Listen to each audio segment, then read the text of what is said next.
अर्जुन और कबीर दोनों दोस्त थे जो अक्सर एक दूसरे के साथ ज्ञानवर्धक कहानियों पर चर्चा करते थे। एक दिन अर्जुन ने कबीर से कहा, तुम्हें पता है, मैंने कल एक अद्भुत कहानी सुनी।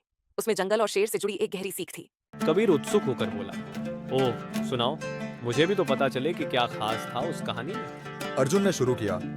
एक बार की बात है, एक घने जंगल में एक शेर राजा था जिसे अपनी ताकत पर बहुत घमंड था। वह हर जानवर को डराता और उसे कमजोर समझता था। एक दिन जंगल में एक बूढ़ा हाथी आया। शेर ने उसे देखकर कहा, तू इतना बूढ़ा हो गया है, अब तू मेरे सामने कुछ नहीं, मैं सबसे ताकतवर हूँ। कबीर मुस्कुराया और बोला, अच्छा, शेर को अपनी ताकत पर ही घमंड होता है, फिर क्या हुआ। अर्जुन ने आगे बताया।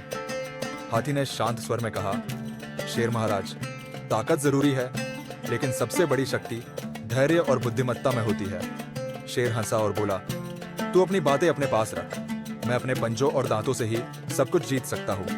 तभी एक अचानक तूफान आ गया और जंगल में तबाही मचाने लगा। पेड़ गिरने लगे, जानवर इधर उधर भागने लगे। पेड़। कबीर गंभीर होकर बोला, ओ, फिर शेर ने क्या किया। अर्जुन ने कहा। शेर घबराया और एक बड़े पेड़ के नीचे छिप गया, लेकिन पेड़ गिरने वाला था।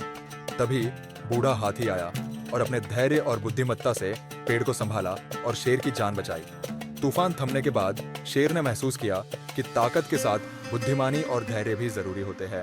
उसने हाथी से माफी मांगी और कहा, आज तुमने सिखाया कि केवल शारीरिक शक्ति ही सब कुछ नहीं होती। असली शक्ति धैर्य और सही समय पर सही फैसला करने में है।